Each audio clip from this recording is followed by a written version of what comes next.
Hey there, how there, ho there, it's Jeff Cutter Diamond. Welcome you to yet another Cutter Top 10 video. And of course, it is sports as it should be. So today we're going to be looking at the top 10 college football and college basketball calls of all time.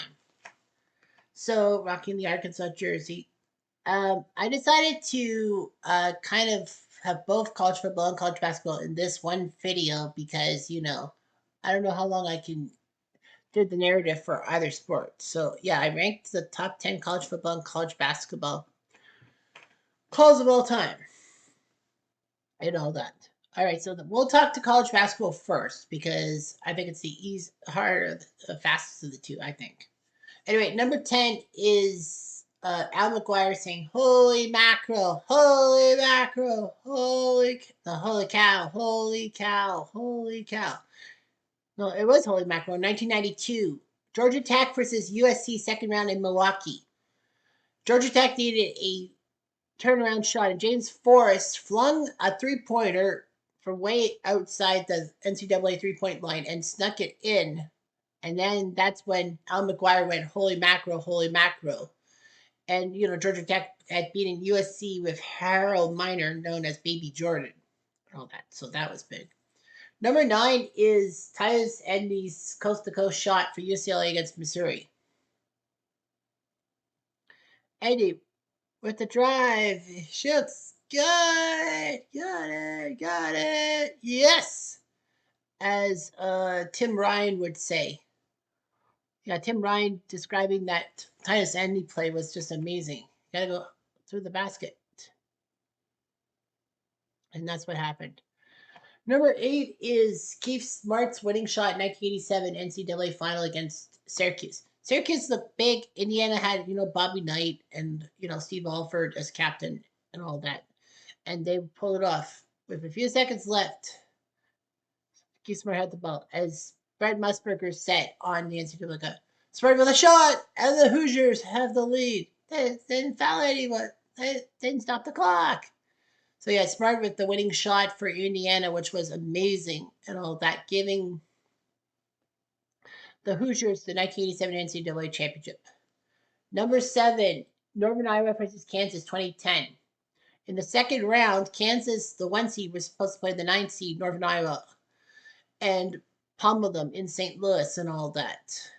Unfortunately, Kansas forgot to play basketball at LA. Farouk Manesh put up a couple of clinching threes. And then Kevin Harlan said on the CBS broadcast, when Northern Iowa beat Kansas, "On the first day of spring, number 1 has been defeated." So Northern Iowa had shocked Kansas and would move on to the Sweet 16.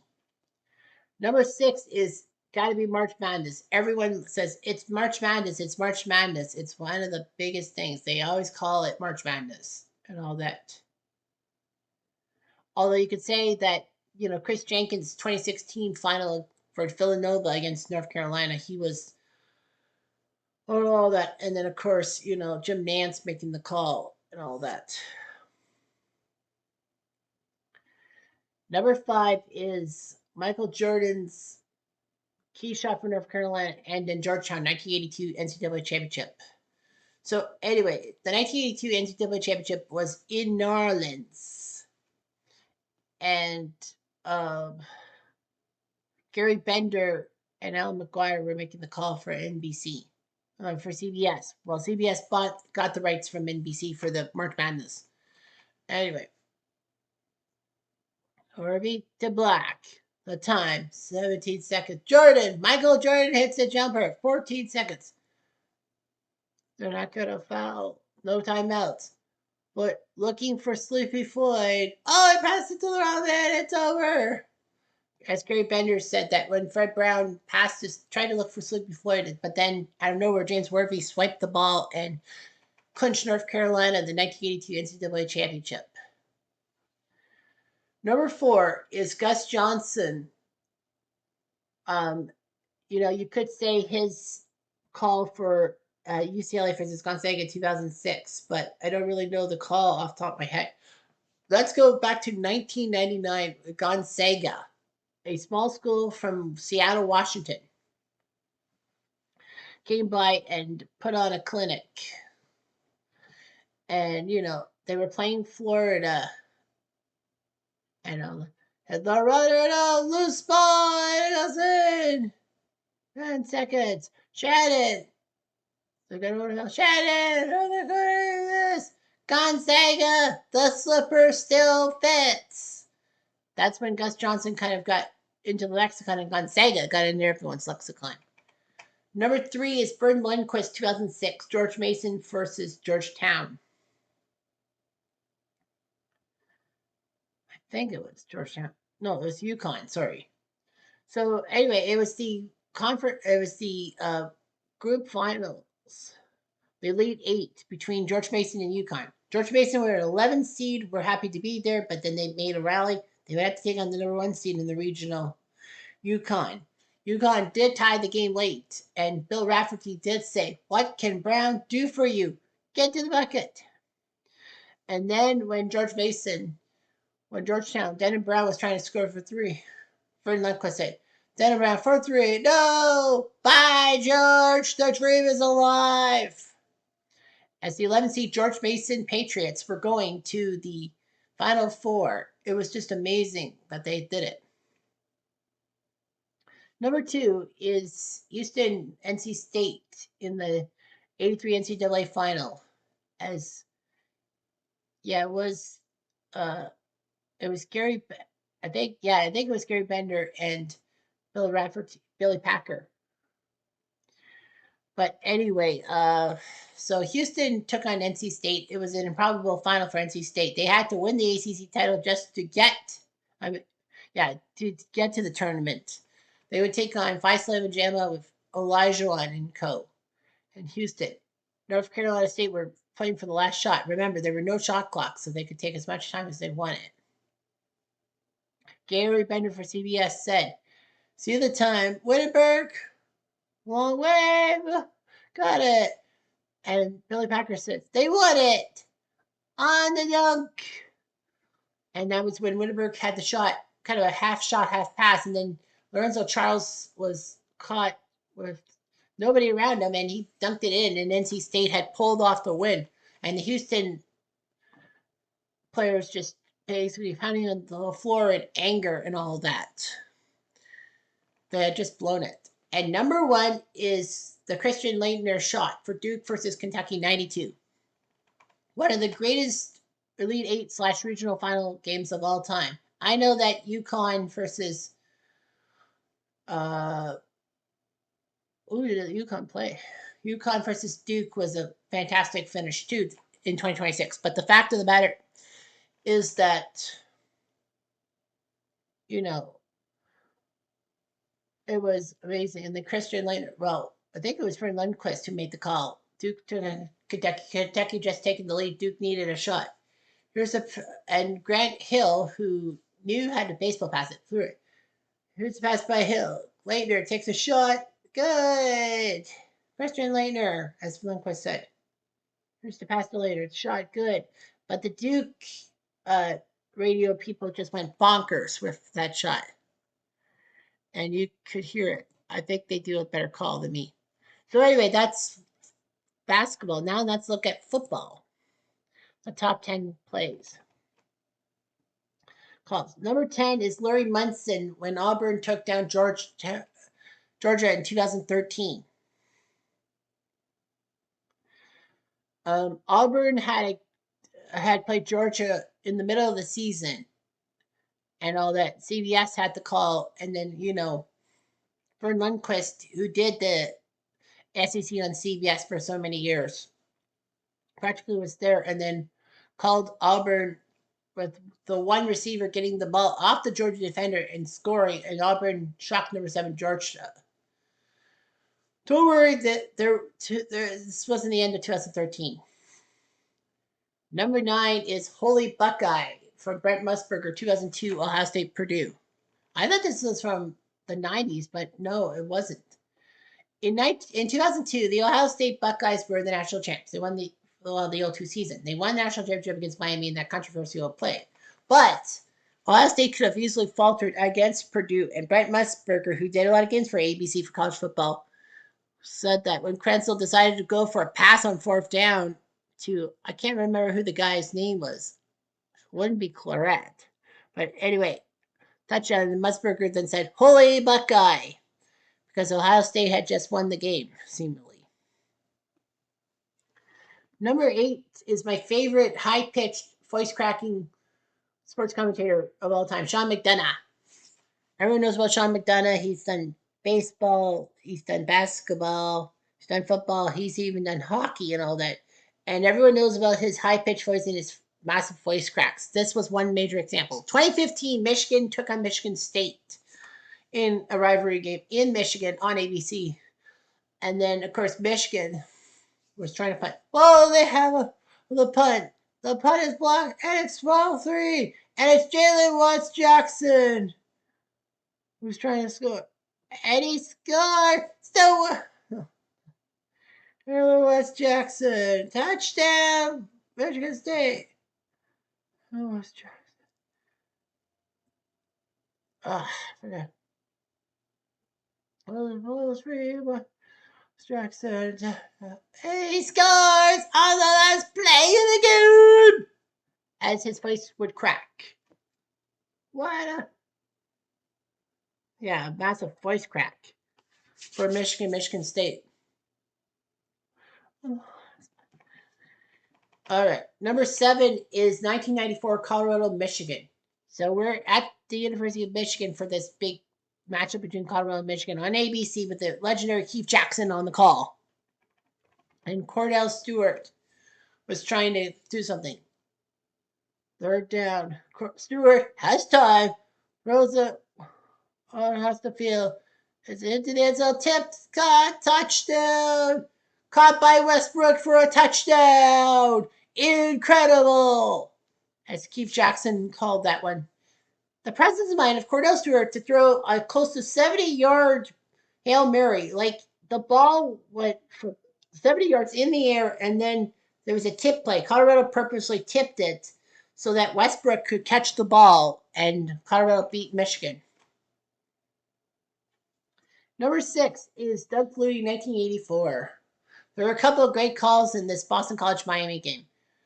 I mean, I think there was a tropical storm that postponed Boston College-Miami in September and had to put it the day after Thanksgiving and all that, or it was just CBS's smart move. But anyway, yeah, Boston College, Miami. It's the miracle of Miami in essence, or Hail Flutie.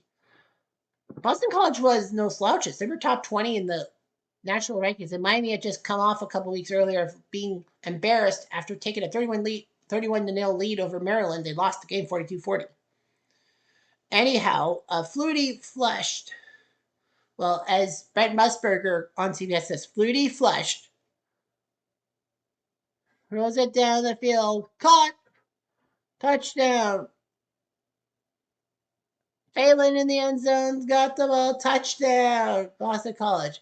Of course, Brent Musburger would make more calls and all that. And then Musburger says that there was a fire at the bowl game. Jer Phelan said, and Doug Flutie were roommates. Phelan says, women, children, and Doug Flutie first.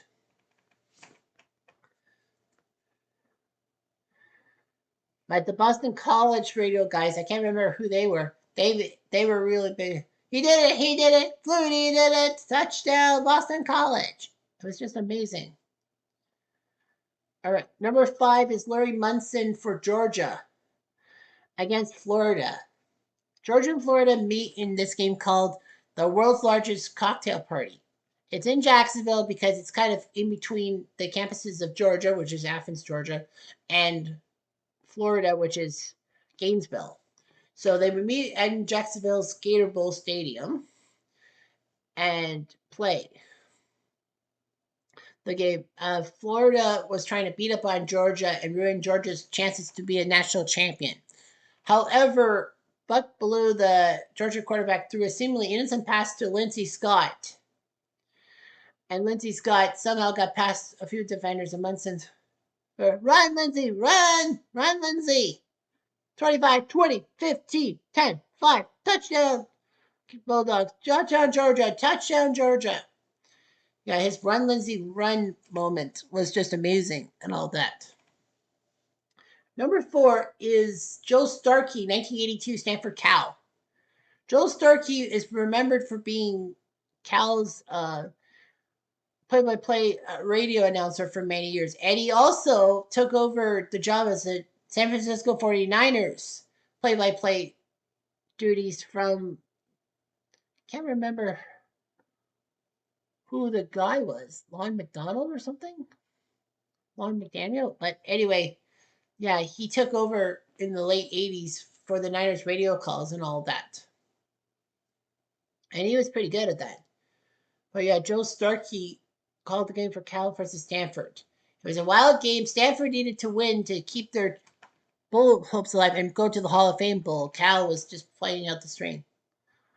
Basically, Starkey says, "Here's your ball game now." Scribs Harmon tries to scrib it, and he does. Ball's loose. So they got to get out of bounds. They're not getting out of bounds. The ball is loose as they make a couple of.